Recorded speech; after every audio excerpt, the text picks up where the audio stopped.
everyone. So a handful of things have gone on since I did my last video, and of course they all happened at once. Mr. Bob went in and got new tracks. My husband was going to just buy the tracks and put them on himself, but then when he called the Bobcat dealer, they could do it for a lot less than what we could just buy the tracks for. And since they're professionals and that's what they do, my husband decided to go ahead and just take it in because it already had the hydraulic lift or leak. So he took it in for the Bobcat dealer to do it and then look to see why it was leaking, because they already repaired it. So technically it was under their warranty to fix it.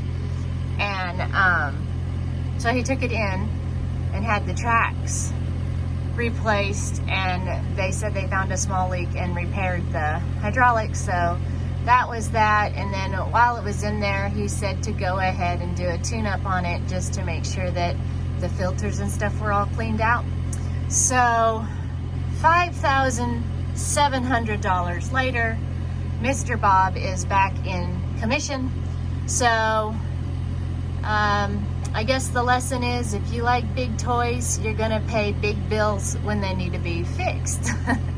So that's the update on Mr. Bob.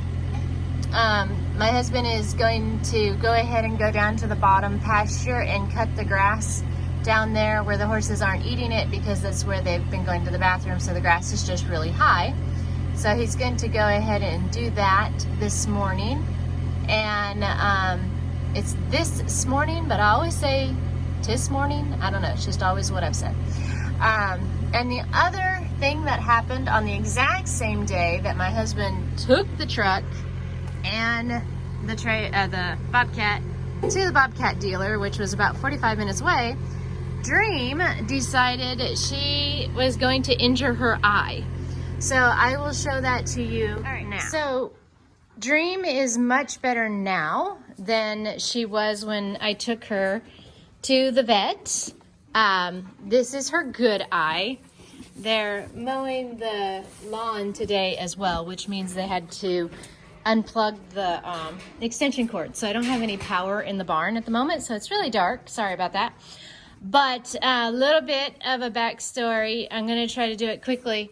I did have some of the actual raw footage of when it actually happened recorded, but I was very emotional and I've just decided not to show those recordings because I don't know, I was super emotional and out of my comfort zone because of the stress of everything that had to happen to get her to the vet. But it really went really well. I practiced, we got the trailer backed up into the shop, or shop, and I was practicing putting her in and out of the trailer while my husband was making his way back home. And so that when he did get here and we hooked the truck up, she was already warmed up getting in and out of the trailer. So it was just like a routine thing. I am so thankful that even though I don't do a lot of training with my horses, and they definitely just know basic stuff, that my horses aren't, dressage horses yet or anything like that, because I don't really spend a lot of time doing that sort of training on them, but I did make a priority out of getting them in and out of the trailer. And I'm so glad that I did that, because we actually had an emergency where she had to go and get in that trailer if we liked it or not, if she liked it or not, and we had to haul her to the vet, which is just down the road, thankfully. It's about a 15-minute drive, so that's wonderful.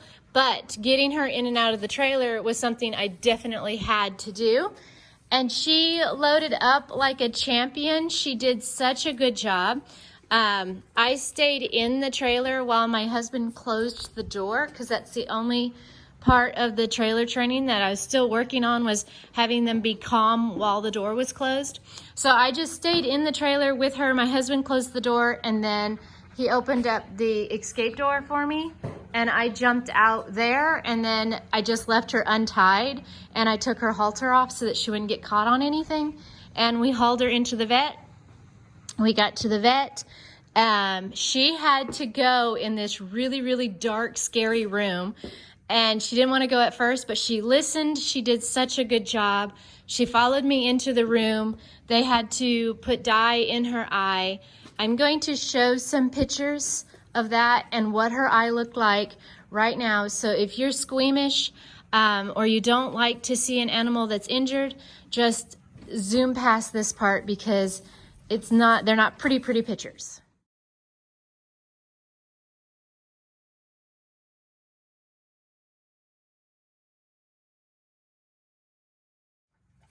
So after they got the dye in her eye, they were able to find an ulcer, which could be caused by anything.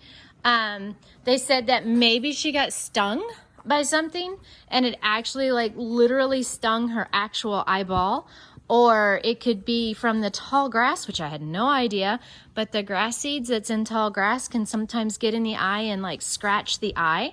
So I didn't know about that. That's why my husband is cleaning up the field right now. And then in anything else, she could have poked it. Anything could have happened to cause her eye to be like that. But they gave me the medicine to put in her eye. I've got 2 ointments. This one is an eye drop, and this one is an ointment, kind of like Neosporin. Anyway, it's just a cream, kind of like it's clear. Get out of that. That's gross. But anyway, it's just like a little cream, and you just I just put a little line in her eye.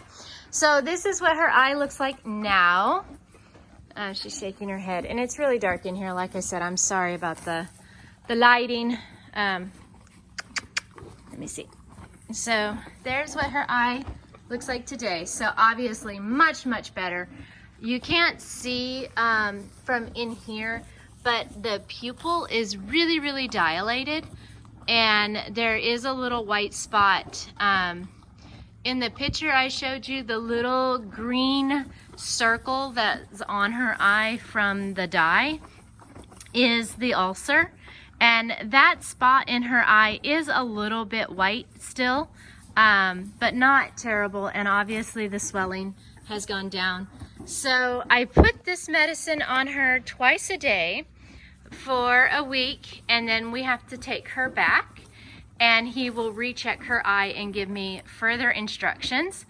And I was so proud of her because after the examination, and of course having a stranger poke and pry in her eye, poor girl, I was worried about how she was going to reload in the trailer since getting there. And then the experience that she had when she got there wasn't fun. I wasn't sure how she was going to react to actually getting back in the trailer. And this girl, she's such a good girl. She loaded right up, and my husband and I did the same thing again. When we got in there, he closed the big door, and I took the halter off of her and then just went out the escape door and hauled her home. She was definitely more anxious to get home. We had the windows down in the truck, and we could hear her hollering all the way home, basically letting Fabio and Catalina know that she was on her way home, which was another thing that I was extremely nervous about, because they are buddy bound and they love each other so much. They don't want to be apart from each other, and I was so worried that Fabio, especially Fabio more than Catalina, was going to break out of the field. And we do have our entire property chain length, so he would only be getting to the next level of the property, but there's so many sticks and holes and logs that have fallen down, and if he would be freaking out because he was trying to get to her, he's not going to be thinking clearly. And I was so worried he was going to hurt himself while we were gone. But our niece stayed home, and so did our daughter, and they were so awesome and watched them for me and sent me pictures while we were at the vet's office. And they did run around. They ran all the way up the driveway after her when we were leaving, but our niece said that it wasn't but just a few minutes, and they ran back up here and got water and just waited for us to get home. So even though it was an experience that you don't want to happen, it ends up being really, really good, because now I have the confidence of getting her in and out of the trailer, taking her to a strange place, and knowing that she is going to listen to me. And that she was super calm about it. She was such a good girl. And so now I don't have to worry about that. And I also know that whoever gets left home, they might throw a fit for a few minutes, but then they're going to calm down and go back to just being horses and waiting for whoever left to come home. So that is that, and I will follow the instructions, and then next week, it'll probably be Wednesday, we'll take her back in and have her eye re-examined, and hopefully it'll be all great, because it looks good from here, but you know, they have all kinds of tools that they use to look deep into the eye. So hopefully I'm going to get a good report on Wednesday, and she's going to be fine, and it'll just be experience that I have under my belt and taking care of a horse in a emergency situation. So right after this video, I'm going to post a video updating what happened with looking at the Amish barn, because we also did that. So stay tuned for that video. Thank you guys so much for watching. I'll keep you updated on Dream's Eye, and talk to you later. Bye.